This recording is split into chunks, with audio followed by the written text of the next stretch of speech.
नीति वचन अध्याय 7 कुल पद 27। हे मेरे पुत्र, मेरी बातों को माना कर और मेरी आज्ञाओं को अपने मन में रख छोड़। मेरी आज्ञाओं को मान, इससे तू जीवित रहेगा, और मेरी शिक्षा को अपनी आंख की पुतली जान।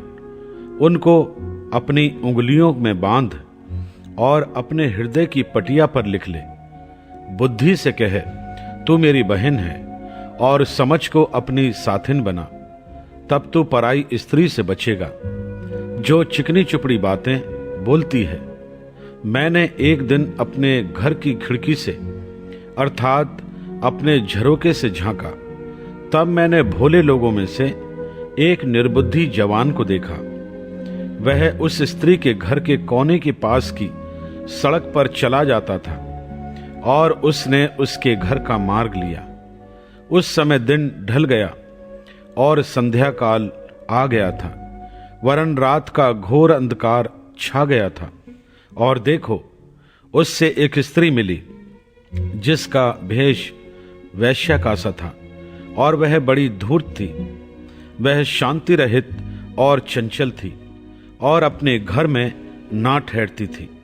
कभी वह सड़क में, कभी चौक में पाई जाती थी, और एक एक कोने पर वह बाड़ जोती थी।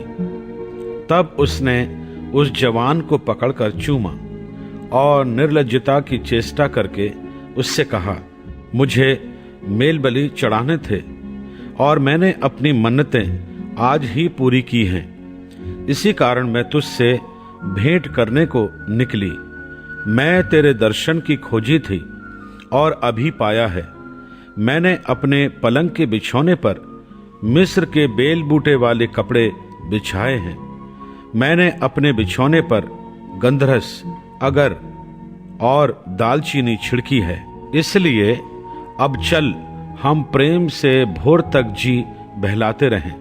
हम परस्पर की प्रीति से आनंदित रहें, क्योंकि मेरा पति घर में नहीं है, वह दूर देश को चला गया है। वह चांदी की थैली ले गया है और पूर्णमासी को लौट आएगा।